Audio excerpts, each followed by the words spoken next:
L'histoire racontée par ce documentaire de Lisa Monin se finit bien. Racha, sa mère et son frère ont donc fini par trouver un logement décent, l'occasion pour nous de soulever une question plus large. Pourquoi se loger s'avère aujourd'hui si problématique dans notre pays? Nous allons tenter d'y répondre avec nos invités présents maintenant sur ce plateau de Débat Doc. Emmanuelle Cos pour commencer. Bienvenue à vous, Emmanuelle Cos. Vous êtes la présidente de l'Union sociale pour l'habitat et ancienne ministre du Logement et de l'Habitat durable. C'était entre 2016 et 2017, autrement dit, sous la présidence de François Hollande. Marc-Philippe Daubresse est également avec nous. Bienvenue, vous êtes aujourd'hui sénateur Les Républicains du Nord et ancien ministre délégué au logement de la ville entre 2004 et 2005. C'est donc sous la présidence de Jacques Chirac. Et puis enfin avec nous Didier Vannoni. Bienvenue à vous. Vous êtes sociologue et économiste, spécialiste des sujets touchant aux questions urbaines et à la politique du logement. Vous êtes le directeur du bureau d'études et de conseil Force, recherche sociale, et co-auteur de ce livre, Le droit au logement empêché, point d'interrogation, un ouvrage disponible aux éditions de l'Aube. Quelques chiffres pour communiquer à ceux qui nous regardent aujourd'hui après ce documentaire. L'état des lieux du mal logement en France, il n'y a pas d'autre mot, des chiffres qui sont issus de la Fondation pour le logement, autrement dit l'ex-Fondation Abbé Pierre, et tiré du dernier rapport de cette Fondation pour le logement. 350 000 personnes sont sans domicile aujourd'hui en France, c'est plus 6% en un an, 145% de plus qu'il y a 13 ans. 4,1 millions de personnes souffrent de mal logement. Autrement dit, elles sont logées dans des conditions précaires. Et puis 12 millions de personnes sont fragilisées d'une manière ou d'une autre par rapport au logement. Didier Valloni, je voulais commencer par vous, parce que je suis aussi tombé pour préparer cette émission sur un sondage d'Ipsos qui date de septembre 2024. 58% des Français aujourd'hui dénoncent désormais des difficultés d'accès au logement. Ça concerne l'achat, ça concerne la location, l'accès aux logements sociaux. Et le sujet est cité en tête devant l'accès aux soins, devant l'emploi, devant la justice, devant l'accès au transport public. Autrement dit, le logement en France, c'est devenu le problème numéro 1 des Français au quotidien. On en est là ? Écoutez, tous les maires de France vous diront que dans leur permanence, le premier point qui est abordé en général, c'est le logement. Parce qu'on pense encore que c'est les maires qui attribuent les logements. Ouais. Donc c'est un problème qui est très connu. Hein. Moi je connaissais un sondage qui date de quelques mois avant le vôtre, et on en était à 48%. Voilà. Donc ça progresse. Tout le monde est concerné, j'allais dire, quiconque se retrouve sur le marché du logement, dans une agence immobilière ou dans une demande de logement social, sait qu'il est difficile d'avoir un logement social. Donc tous concernés, même les gens qui étaient jusqu'à présent, on va dire, à l'abri de ce type de problème, notamment les classes moyennes. Mais il y en a qui sont plus concernés que d'autres. De qui s'agit-il ? Alors, plus concernés que d'autres, au bout de la chaîne. C'est-à-dire que quand on veut loger des étudiants, il faut des logements de petite taille. Quand on a des parents qui peuvent payer le logement avec les aides au logement d'aujourd'hui, on capte une partie de cette offre. Et dans les petits logements pour les salariés, les apprentis, etc., bien sûr, il y a un effet d'éviction. Donc il y a... Plus on avance, ou plus on recule plutôt dans la hiérarchie sociale, plus on est confronté au mal logement. Ouais. Et donc vous avez cité les étudiants, j'ai aussi évidemment les foyers aux revenus les plus modestes. On pense aussi aux familles monoparentales, et on pense aussi aux retraités, parce qu'il y a, paraît-il, 2 types de retraités en réalité. Ceux qui partent à la retraite avec un toit sur la tête, et ceux qui partent à la retraite sans toit sur la tête, et pour cela, ça s'avère très difficile. Alors on se dit, bon, finalement, où est le problème ? Pourquoi est-ce si compliqué ? On se dit, c'est peut-être conjoncturel. Donc j'ai regardé, effectivement, les taux d'intérêt ont considérablement augmenté en 2022, puis il y a un effet domino derrière sur la construction de logements, etc. Mais alors au vu des chiffres, c'est pas seulement conjoncturel, cette crise du logement en France. Alors ce n'est pas du tout conjoncturel, mais là je pense qu'on est à un niveau de crise... franchement, qu'on ne pensait pas atteindre. Je pense qu'il faut quand même avoir conscience de ça. Après, ça fait 5 ans, un peu plus de 5 ans que ça se dégrade. Et surtout, ce qui est nouveau, c'est que ça touche tout le monde. Et je ne veux pas banaliser le sujet en disant ça. C'est qu'en effet, ça touche les classes modestes, mais en fait, une classe moyenne qui avait avant aucune difficulté à se loger, n'arrive pas à se loger ni dans l'achat ni dans la location. Et en plus, on a des problèmes qui se sont accumulés. La construction s'est totalement effondrée. Le logement social a perdu beaucoup de soutien financier et ça a eu un impact. Et puis le logement permanent, le logement pour loger des familles qui font le territoire tous les jours, est en train de disparaître. Et ça, c'est une mutation, franchement, que je n'aurais pas pensé aussi rapide. Il y a 10 ans, ce n'était pas aussi fort. Mais la question de l'accaparement du logement par les locations touristiques, c'est en train de gangréner tous les territoires. Et il faut avoir conscience de ça parce qu'on a tendance à se dire, mais ça on n'occupe que des grandes zones touristiques. Ce n'est pas vrai. On voit ça maintenant dans des territoires qui ne sont pas vraiment touristiques, mais qui ne sont plus mis sur le marché de la location et qui ne sont pas mis sur le marché de l'accession classique. Et donc, vous avez des familles, quel que soit leur revenu, qui n'y arrivent pas. Et surtout, et c'est ce qu'on a vu dans le documentaire, on peut avoir un salaire, travailler à temps plein, avoir un soutien par des APL, parce qu'on a 2 enfants, et ne pas trouver un logement à louer, ni dans le privé, ni dans le social, parce qu'il y a un temps d'attente très élevé. Donc ça fait en fait un blocage pour tout le monde. Et ça crée évidemment une situation de tension qui est très forte, d'où des chiffres que vous avez rappelés, qui sont des chiffres faramineux et avec une aggravation vraiment réelle ces 3 dernières années. De mémoire de spécialiste du logement, tel que vous êtes, est-ce qu'on est face à la crise la plus importante qui a eu à traverser la France sur le sujet aujourd'hui ? C'est la crise la plus importante. Avant, on disait depuis l'abbé Pierre, l'appel de l'abbé Pierre. Non, c'est la crise catastrophique, historique, la plus grave qu'on ait jamais connue en France, depuis tout le temps. Emmanuel Cos a dit des choses tout à fait justes. Cette crise, elle s'est accélérée, elle a été catalysée depuis 2017. Depuis la politique qui a été mise en œuvre par les gouvernements successifs avec M. Macron. Il y a juste eu un rétablissement quand M. Barnier est arrivé comme Premier ministre avec Valérie Létard au logement, parce que, je dirais, un ministre du logement qui connaissait par cœur tous les sujets et qui les avait abordés avec ses collègues, avec les professionnels depuis longtemps. Donc on a pu retrouver un chemin de consensus récemment et depuis 1 an et demi. Mais cette crise, c'est une crise qui touche, vous l'avez dit, tous les segments, mais c'est aussi une crise de la demande qui a précédé une crise de l'offre. Emmanuel Cos et moi, on a été confrontés à des crises du logement. Moi, quand j'ai pris le logement, il y a quelques années, il y avait 230 000 constructions neuves par an. Aujourd'hui, c'est descendu à 270 000, mais entre-temps, on était remonté à 500 000. À 500 000 avec nos politiques, si j'ose dire. Bon. Donc, ça veut dire que c'est possible de redresser une situation. Sauf que là, la crise de la demande, montée des taux d'intérêt, restriction des banques pour empêcher les gens d'acquérir du logement, provoque une accélération de la crise de l'offre, c'est-à-dire que ceux qui doivent construire, aussi bien des promoteurs privés que des bailleurs sociaux, n'ont plus les moyens. En plus, le gouvernement fait un racket, excusez-moi du terme, sur les organismes de logements sociaux en leur piquant leur autofinancement avec ce qu'on appelle le RLS. On ne va pas rentrer dans la technique, mais quelque part, on fait payer, on enlève de l'investissement aux bailleurs sociaux qui ne peuvent plus construire, les promoteurs ne peuvent plus construire, donc la construction neuve s'effondre. La crise de la demande précède la crise de l'offre. Et on a une espèce de toboggan là où tout se casse la gueule en même temps. Et comme l'a dit Madame Cos à juste titre, ce sont les classes moyennes aussi qui désormais sont impactées. Bien sûr, les ménages les plus modestes, les ménages en situation difficile sont encore plus en situation difficile qu'avant. Mais là, c'est tout le monde qui est impacté. Et donc, si on ne fait pas un électrochoc rapidement, qui va prendre 2-3 ans. Une politique du logement, ça met 2-3 ans pour produire des effets sérieux. On va vraiment vers une catastrophe très grave. Pourtant, il existe un droit du logement en France. Alors, c'est d'ailleurs le thème de votre livre, hein, avec un point d'interrogation. Le droit au logement est-il empêché ? Je vais tout de même être obligé de rappeler que la loi Dallot a vu le jour en 2007 et que c'était la loi qui instaurait un droit au logement opposable. Autrement dit, ça donnait à tout à chacun d'avoir accès à un logement décent. Nous sommes dans la pure fiction avec l'application de ce droit aujourd'hui en France ? Écoutez, il y avait une formule à l'époque, quand le Dallot est sorti, c'était le droit au logement, c'est déjà un logement et d'abord un logement. Voilà, donc ce qui manque aujourd'hui pour faire en sorte que ce droit existe, c'est des logements, tout simplement.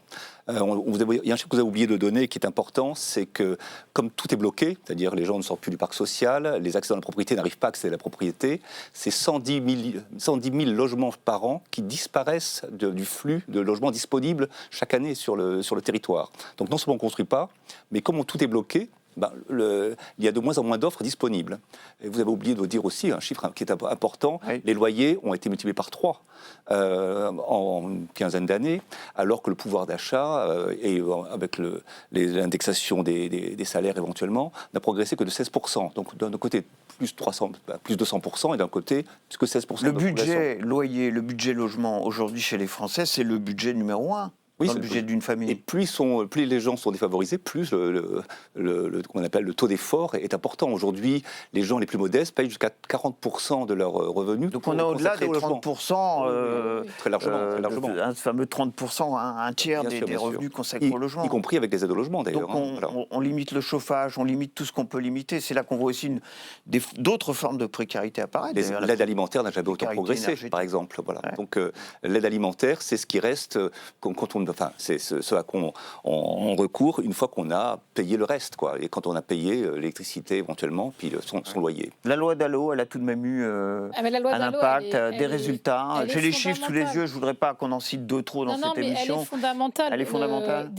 Mais elle n'est pas vraiment appliquée ? Ah si, elle est appliquée. On fait aujourd'hui, il y a à peu près 65 000 demandeurs Dallot reconnus. J'ai regardé les chiffres au 30 juin. Et en gros, nous, dans l'année, on va attribuer un logement social à peu près entre 20 et 25 000 demandeurs Dallot.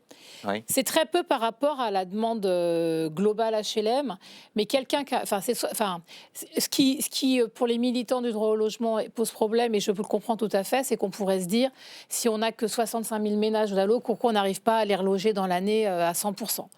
Ça, c'est un vrai blocage parce qu'en réalité, dans beaucoup de territoires, le droit au logement opposable, il est très effectif et efficace. On a un vrai blocage dans la zone la plus tendue en accès au logement, c'est évidemment l'Île-de-France.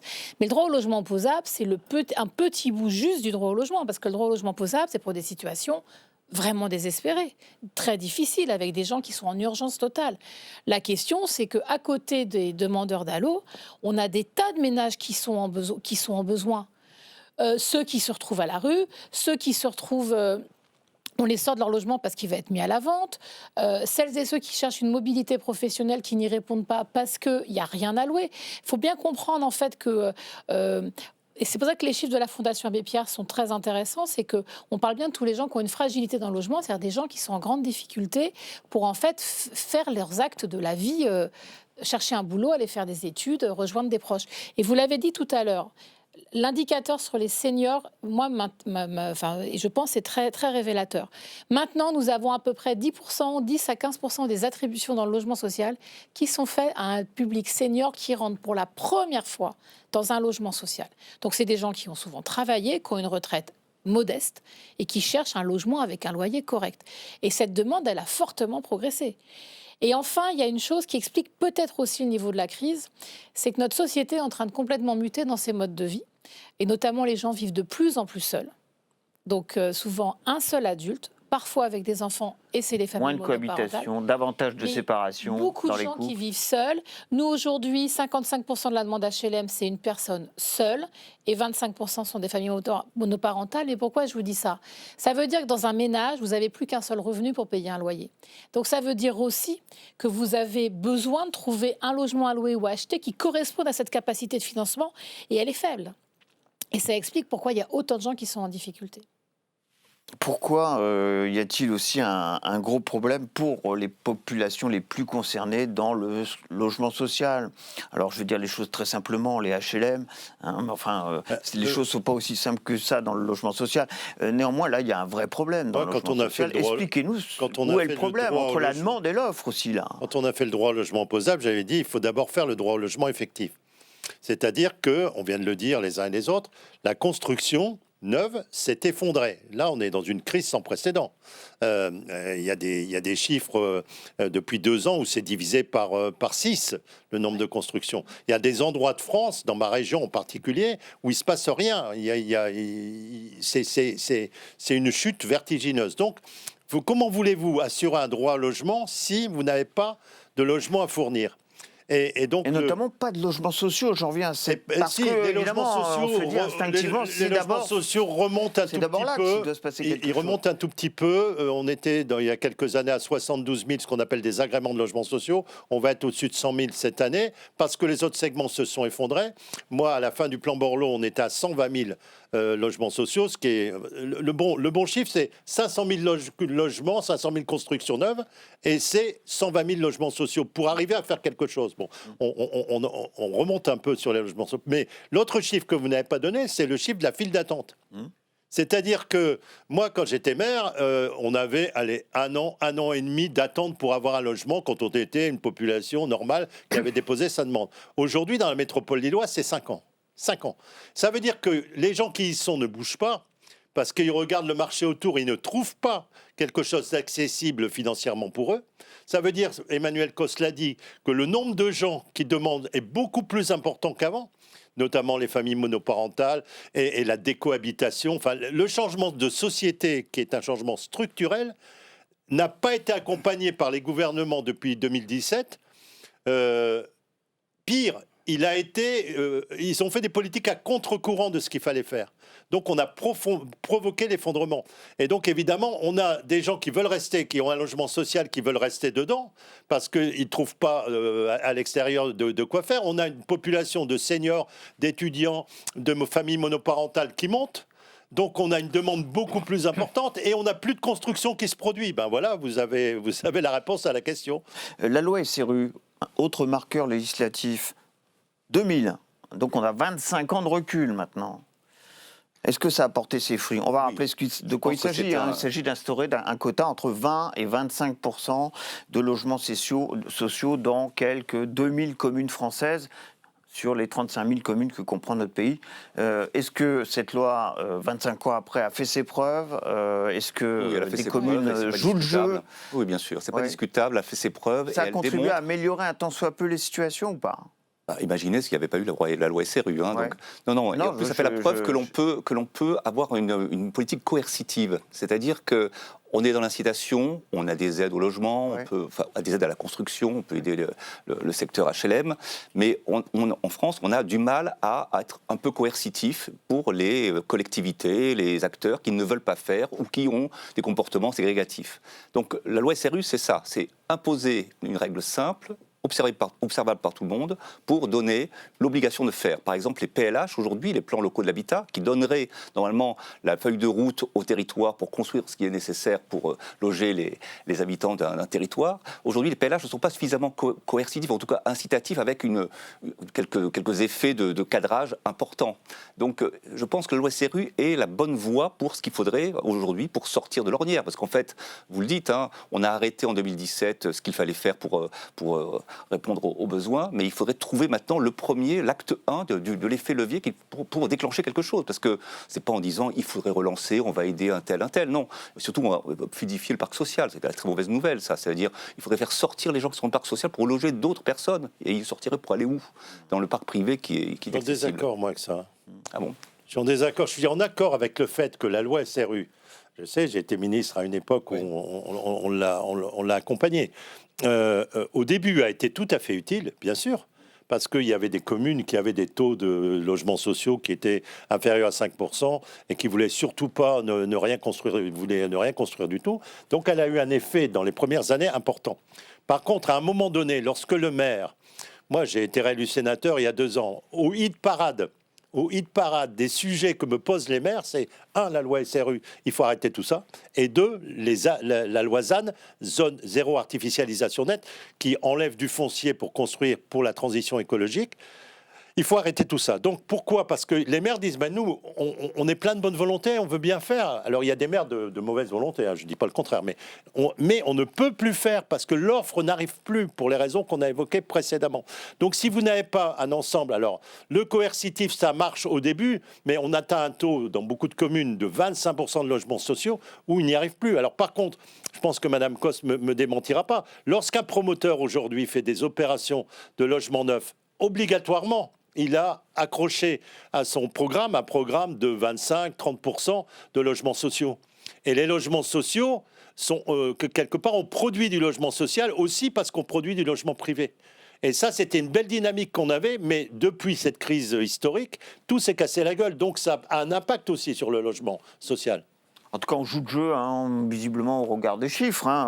Alors, encore une fois, 25 ans après l'application de cette loi, sur les 2000 communes concernées, 930 sont déjà au 25%. Il y en a encore un tiers de ces communes qui sont tout près d'atteindre cet objectif.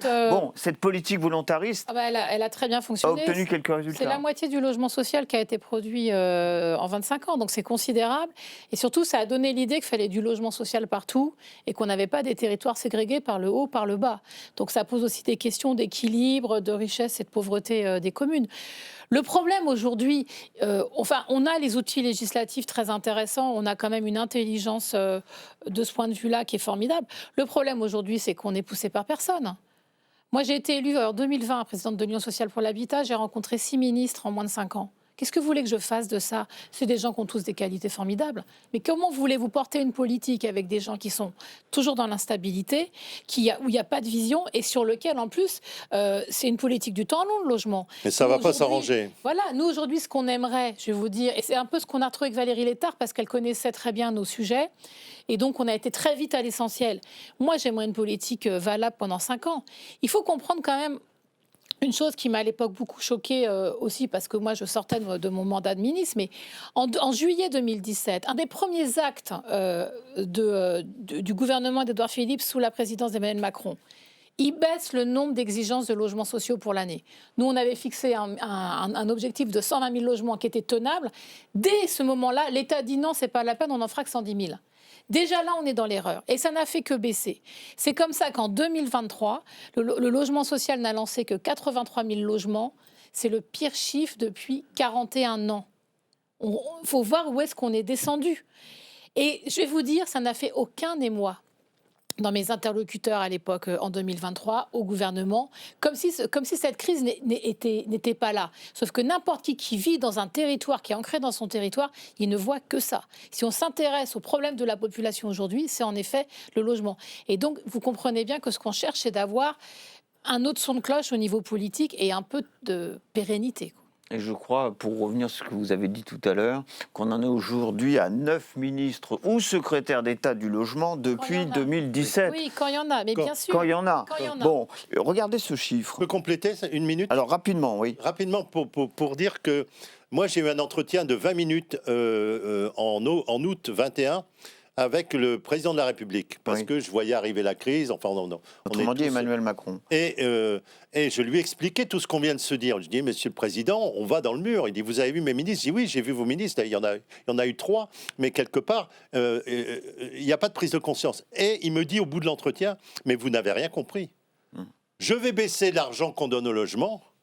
Du coup, ça va provoquer un choc et vous allez voir, tous les prix vont baisser. C'est exactement le contraire qui s'est passé. Raréfaction de l'offre de logement, montée des prix. Et donc, je pense que le président de la République est sur un contresens depuis le début sur la politique du logement et qu'il l'a imprimé au gouvernement successif jusqu'à, on vient de le dire, Valérie Létard qui connaissait bien le sujet. Regardez ce chiffre, 2,7 millions de ménages en attente d'un logement social. Nous sommes à la mi-2024.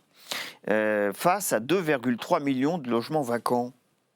Alors c'est vrai qu'il y aura un raisonnement un peu simpliste à se dire pourquoi on ne pourrait pas loger plus compliqué que ça. Dans, ça fait 30 ans dans les logements vacants. Il y a un sujet tout de même là, non ou pas? Non, il n'y a pas de plus compliqué que Alors ça. pourquoi il n'y a pas de sujet là? Ça fait 30... Pardon. Non, vas-y Didier. Non, ça fait 30 ans la parole juste après. Ça fait 30 ans qu'on dit qu'il va falloir réquisitionner les logements vacants. On a toutes les études qui ont été faites sur le territoire. Quand on va chercher les logements en question, on se rend compte qu'il y a une partie qui sont inhabitables, une partie qui sont hors du marché parce qu'ils sont loin de tout, pas connectés aux zones d'emploi, etc.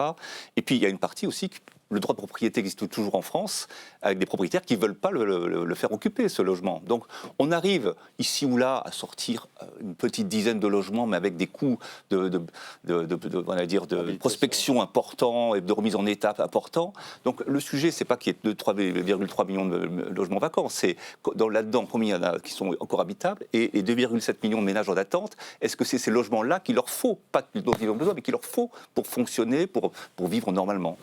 C'est exactement ça. Bon, déjà, maintenant, on est à 2,9 millions de ménages. Non, vous dites qu'il n'y a pas... Et là, il a été dit, il n'y a pas de sujet. Il y a eu un sujet pour les gouvernants sur le sujet. Il y a eu des taxes de mise en place, il y a eu la taxe annuelle sur les logements vacants, la taxe d'habitation sur les logements vacants. Les taxes, elles ont triplé. On a déjà essayé, ça n'a pas marché. Et ça ne marche pas. Non, sur ces 2,3 millions de logements vacants, je pense que vous avez un vivier autour de 100 000 à 200 000. Oui. C'est ce qui a été analysé à chaque fois. Et c'est un vivier sur lequel beaucoup de communes travaillent. Mais excusez-moi, excusez-moi, il faut des logements là où les populations travaillent. Mais 2,9 millions de ménages aujourd'hui demandeurs, c'est quasiment 1,9 million de ménages qui attendent un logement social qui n'y sont pas aujourd'hui. Ils sont dans des zones où il y a très peu de logements vacants. Ça ne veut pas dire qu'il n'y a pas des mètres carrés à aller chercher. C'est ce qu'on fait quand on va chercher. Là, en Ile-de-France, la reconversion de bureaux en logement, elle s'impose à tout le monde si on est soutenu par les collectivités. On a des logements vacants, on a des logements aussi, des bâtiments publics qui peuvent servir. Mais après, un logement vacant dans une zone où il n'y a plus de population, à quoi sert-il ? Est-ce que l'idée, c'est de demander aux populations d'aller là où il y a des logements, mais pas là où il y a l'emploi ? La vraie question, c'est plutôt de se demander, là où il y a de l'activité économique, de l'emploi, des besoins de population active, est-ce qu'on amène les logements en même temps ? Je prends juste un exemple, le plan Industrie 2030. Formidable plan. J'en parle en plus devant Marc Philippe, c'est son territoire. Nous, ça fait 5 ans qu'on dit on est là en tant que bailleurs sociaux pour accompagner les gens qui vont aller bosser dans ces endroits-là. Il y a des endroits où on parle de 10 000 emplois créés. Est-ce qu'on parle de 10 000 logements créés ? Pas du tout. Même parfois quelques centaines seulement.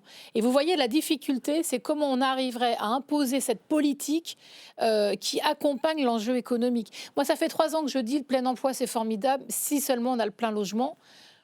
Sauf que ça, vous voyez, je n'arrive pas à avoir une discussion politique avec mes interlocuteurs et ça explique en partie la difficulté. Je voudrais finir, parce qu'il nous reste 2 minutes, Marc-Philippe Très Daubresse. rapidement, parce que c'est important. Non, je voudrais finir sur un autre sujet. Alors, vous répondez, mais rapidement, hein, s'il vous plaît. Non, je veux juste dire ça. Le problème du foncier majeur et le circuit administratif et bureaucratique, qui sera un circuit direct entre le ministère et le territoire, les communautés d'agglomération et parfois certains départements, est essentiel. Or, aujourd'hui, on a des tas de freins à tout ça. Je donne un exemple que vient de citer Emmanuel Cos.